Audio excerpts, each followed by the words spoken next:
जय हिंद, वंदे मातरम। स्वागत है आप सभी का आपके अपने YouTube चैनल जी के जीएस के भंडारा पर। प्यारे साथियों, आप सभी लोगों के रेलवे एग्जाम को अच्छा करने के लिए मैं साइंस का एक और महत्वपूर्ण प्रश्नों का प्रैक्टिस सेट लेकर के आ चुका हूं। इससे पहले मैं 52 प्रैक्टिस सेट अपलोड कर चुका हूं। उन्हें अभी तक अगर आप लोगों ने नहीं देखा है तो प्लेलिस्ट में आपको सारी वीडियो मिल जाएंगी। वहां से जाकर के आप एक एक करके देख सकते हो।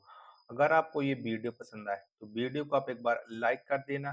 चैनल को अभी तक आप लोगों ने सब्सक्राइब नहीं कर रखा होगा तो चैनल को आप लोग जरूर सब्सक्राइब कर लीजिएगा। तो चलिए फिर शुरू करते हैं।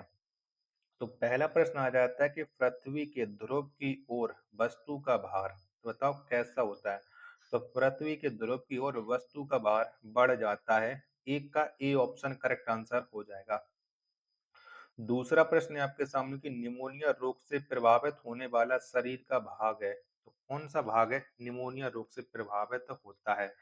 तो ये फेफड़ा प्रभावित होती है। दो का ए ऑप्शन करेक्ट आंसर हो जाएगा।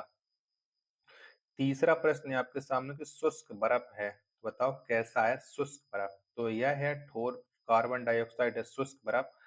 तीन का ए ऑप्शन राइट आंसर हो जाएगा।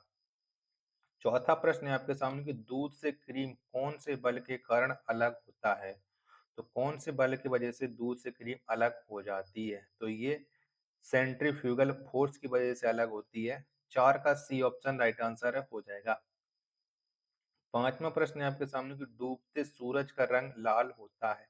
तो किसके वजह से होता है। तो डूबते सूरज का जो रंग लाल है ये प्रकीर्णन से होता है। पांच का बी ऑप्शन राइट आंसर हो जाएगा। छठवां प्रश्न आ जाता है कि यांत्रिक ऊर्जा से विद्युत ऊर्जा में परावर्तित करने वाला यंत्र कहलाता है। तो ये कौन सा यंत्र कहलाता है। तो ये डायनामो कहलाता है। छह का सी ऑप्शन राइट आंसर हो जाएगा। सातवां प्रश्न है आपके सामने कांच क्या है। बताओ क्या है। तो कांच यह एक अति शीतल द्रव्य है।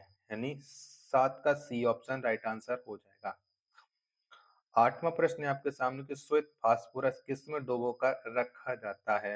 तो किस में डुबो करके रखते हैं श्वेत फास्फोरस को। तो इसे जल में डुबो करके रखा जाता है। आठ का ए ऑप्शन राइट आंसर हो जाएगा। नेक्स्ट प्रश्न पर संख्या 9 है आपके सामने कि कौन सा कांच लेंस के लिए प्रयुक्त किया जाता है। तो कौन सा कांच करते हैं। तो फ्लंट कांच का प्रयोग किया जाता है लेंस के लिए। 9 का ए ऑप्शन राइट आंसर हो जाएगा। 10वां प्रश्न है कि आवाज की तीव्रता की इकाई है। तो बताओ क्या है। तो आवाज की तीव्रता की जो इकाई है वो डेसिबल है। 10 का सी ऑप्शन राइट आंसर हो जाएगा। 11वां प्रश्न आ जाता है कि हमारे हृदय का औसत वजन होता है। तो कितना होता है। तो हमारे हृदय का जो औसत वजन होता है वो 340 ग्राम होता है। 11 का ए ऑप्शन राइट आंसर हो जाएगा। 12वां प्रश्न आ जाता है कि रेगिस्तान में मृग मरीचिका का क्या कारण होता है। तो किसके वजह से ये मृग मरीचिका होती है। 12 का आंसर आपको बताना है। तो प्रकाश का पूर्ण परावर्तन की वजह से होती है। जितने भी लोग हैं 12 का ए ऑप्शन दे रहे हैं उनका ये राइट आंसर हो जाएगा। आशा करता हूँ कि वीडियो आपको जरूर पसंद आ रही होगी। तो फटाफट से वीडियो को एक बार आप लोग लाइक कर दीजिएगा। और चैनल को अभी तक आप लोगों ने सब्सक्राइब नहीं कर रखा होगा तो चैनल को आप लोग जरूर सब्सक्राइब कर लीजिएगा। 13वां प्रश्न आ जाता है कि पेंडुलम घड़ी किस ऋतु में अक्सर तेजी से चलती है। तो ये कौन सी ऋतु में चलती है। तो जो पेंडुलम घड़ी है ये शीत ऋतु में अक्सर तेज चलती है। 13 का बी ऑप्शन राइट आंसर हो जाएगा। 14वां प्रश्न आ जाता है कि मोटर कार की साइड मिरर के रूप में उपयोग होता है। तो कौन सा दर्पण का उपयोग होता है। तो मोटर कार के साइड मिरर के रूप में उपयोग में आने वाला दर्पण ये उत्तल दर्पण है। 14 का ए ऑप्शन करेक्ट आंसर हो जाएगा। 15वां प्रश्न है आपके सामने कि कार की बैटरी में जिस बैटरी का संचालक के रूप में प्रयोग होता है वह है। तो वह कौन सा एसिड है। 15 का आंसर आपको बताना है। तो वो एसिड है sulphuric acid. C option right answer हो जाएगा। 16वां प्रश्न आ जाता है कि रंगीन टेलीविजन में किस रंग का प्रयोग नहीं होता है। तो कौन से रंग का प्रयोग नहीं होता है रंगीन टेलीविजन में। 16 का आंसर आपको देना है। तो ये काला का नहीं होता है। 16 का डी ऑप्शन करेक्ट आंसर हो जाएगा। 17वां प्रश्न आ जाता है कि वनस्पति तेलों से कृत्रिम घी में कौन-सा उत्प्रेरक कार्य करता है? तो कौन-सा उत्प्रेरक कार्य करता है? तो ये करता है निकेल। 17 का बी ऑप्शन राइट आंसर हो जाएगा।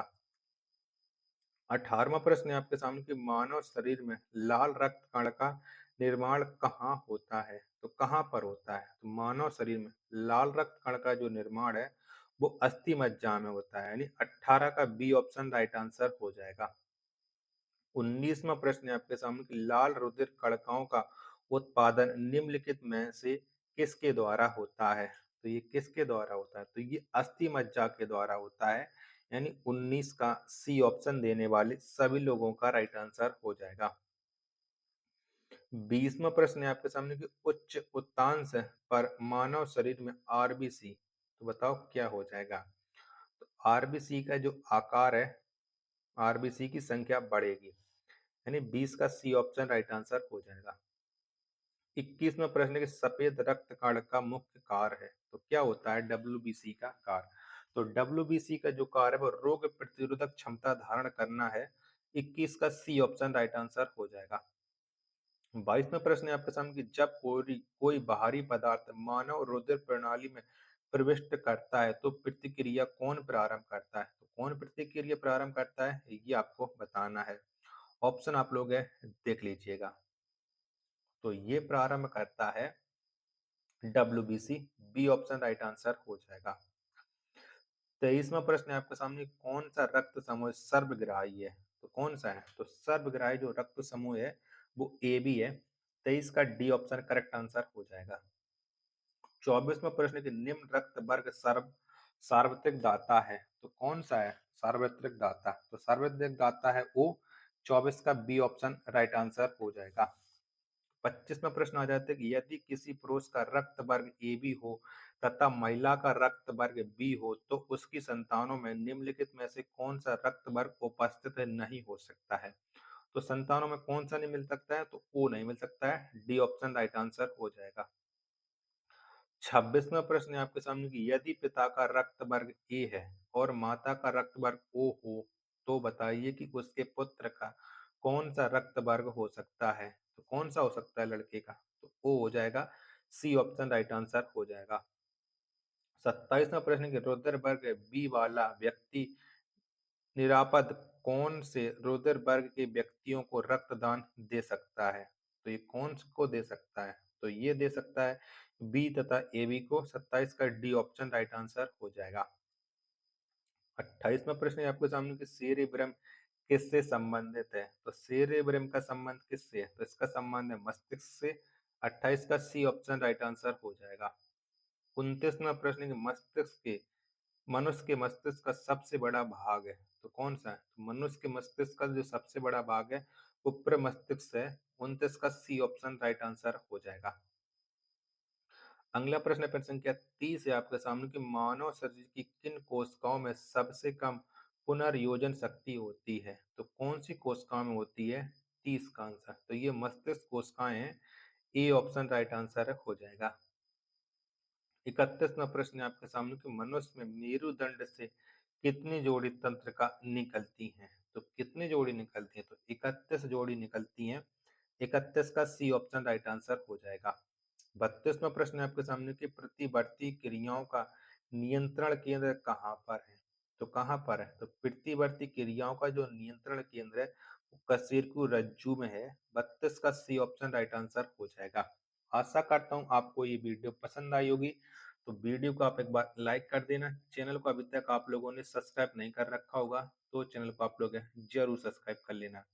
मिलते पर अपने एक और नेक्स्ट वीडियो के साथ, तब तक के लिए धन्यवाद। जय हिंद, वंदे मातरम।